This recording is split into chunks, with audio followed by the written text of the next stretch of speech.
So hello and welcome to the walkthrough series. And in this episode, we're looking at 9618 variant 42 of May June 2025. This is the final question of this paper. So we are covering number 3 in Java.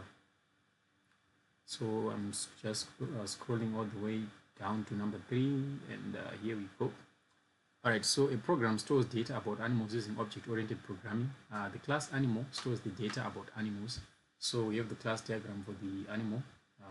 Class is it way, with the attributes in the first section right here and the methods in the bottom section right there.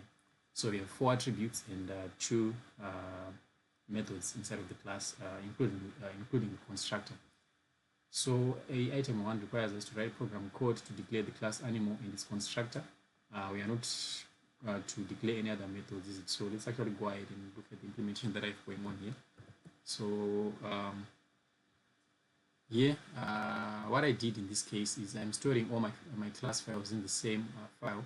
So my main class is actually down here, right? This is my main class. I'm calling it the main class because it has the main method in it. Then these are the classes. They are just there to support the main classes it will. So the class declaration for animal starts at line 6 all the way to line 16 there. So you can see the 4 private fields right there that are specified. That is the name, sound, size, and intelligence. Then we also have the constructor going on there on line 12 to line 16 as it will. Then of course you go ahead and copy this code and paste it inside of your evidence document. Next up we have item 2, and we are told that we have a method called description that does the following things, is it? So it's going to return a string that looks something like this, and the angled brackets in this particular case they represent values that are going to be passed from variables at runtime. So you see that inside of the animal class we have these variables, these private fields: name, sound, size, and intelligence. So when you create an animal object, these attributes are going to be set right here by the constructor. And then when you call the description method, it's going to take those values and plug them in their respective place, as it were. So for instance, in this case, the name is steady, the sound is back, the size is 4, and the intelligence is 6, is it?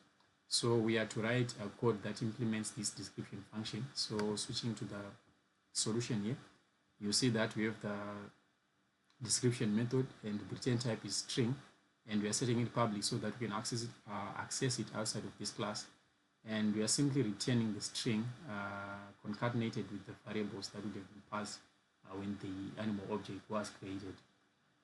Then of course you'd go ahead and copy this code and paste it inside of the evidence document. Moving on to B, we have another class called parrot, and it inherits from the class animal. Then parrot inherits the attributes from the animal class and overrides the description method. The additional attributes and methods in the class parrot are, so we are given the additional methods right there. So our task is to create this class called parrot. That is what we are required to do in B item 1 right here, is it? And also the constructor as well as the method. So let's go ahead and look at the parrot class right there. So you can see the class declaration on line 27. Then we are using the extends keyword because that is how you inherit, how a class inherits attributes and methods from another class. So when we say parrot extends animal, we are simply saying that it's going to be a child of the animal class, as it were. So animal class is the super class. It is going to give everything that it has to the parrot class. And of course, the parrot class is going to add its 2 attributes that are specified right here. That is the wingspan as well as the number of words, or number of words, as it were. So we have those going on in line 28 and line 29 there. Then we have the constructor. Let me just zoom out a little bit so that you can see the whole line. So you have the constructor going on here on line 31 to 35, right?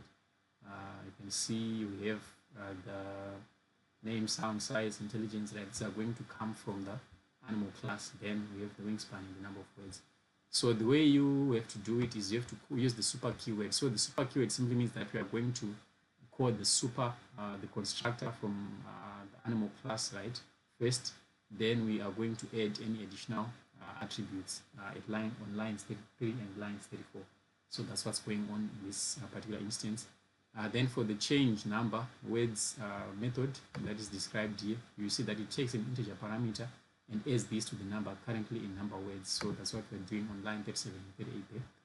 We have the method header, then it takes a parameter called words of type integer, then we're just going to add the number of words the words that were passed as an argument to the number words variable.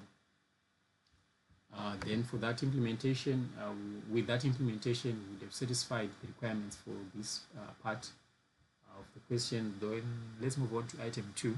The method description in the class parrot creates and returns a string of the animal's data in the format. Again, this is more or less the same as what we did in the what was it? Animal class. Yeah, it was the animal class, is it? So it's more or less the same thing, but this time around we are just going to add the wingspan as well as the number of words. That is why they said we are overriding the description method right there. So the way you override methods in Java is to use the override annotation on line 42 right here, is it? So you need to write this override annotation. Then you have the same method that exists inside of the parent class. Then of course you have to specify that you are calling the description method from the superclass, because we want to take everything that the description function does in the superclass, then just add this additional functionality inside of this parrot class. So we are taking everything there, then concatenating with the wingspan as well as the number of words, then return it as a new string.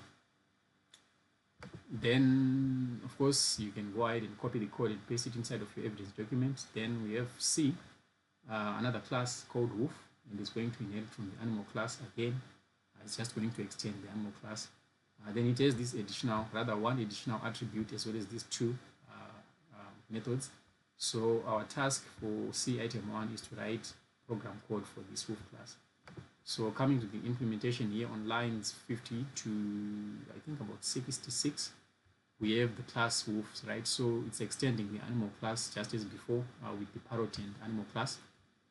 Then we are adding an additional attribute called territory size. Then we create the constructor, right? Notice how it matches the first four variables, how they match the constructor inside of the animal class.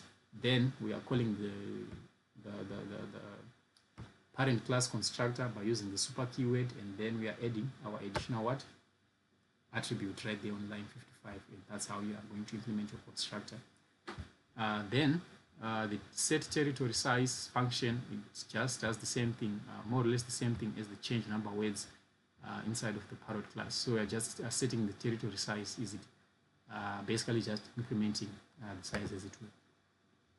Then I think we are supposed to also write for item number 2, we are supposed to override description, just as we did in the parrot class. So we're actually doing the same thing here on C part 2. You can see the implementation going on here, right? So we have the description from the superclass, then we are adding additional information to that. So with this, you can go ahead and copy the code and paste it inside of your evidence document. Moving on to D, so we now have the main program that declares instances of the classes for 3 animals. So we are going to have a parrot called Chewy. We are going to have a wolf called Night Eyes. We are going to have an animal that is called Copper, is it? So essentially this gives us an idea of which class to use. So in the first instance we're using the parrot class, in the second instance we're using the wolf class, and in the third instance we're using the animal class. So let's go ahead and scroll down to the main method here, inside of the main class, right? So our main method starts at line 71, and you can see that we are calling the parrot class and instantiating an object called Chewy, then calling the parrot constructor and passing those arguments, right? Then we call the wolf class, instantiate a Night Eyes object, then pass those, and then call the wolf constructor and pass those arguments. Then we do the same thing for Copper, right, on line 74 there. Then the next thing that we are supposed to do is, having done that, of course, you can go ahead and copy the code and paste it inside of the evidence document. Then the last thing that we need to do, item 2, moving on to item 2, we need to decrease the territory for the wolf night eyes.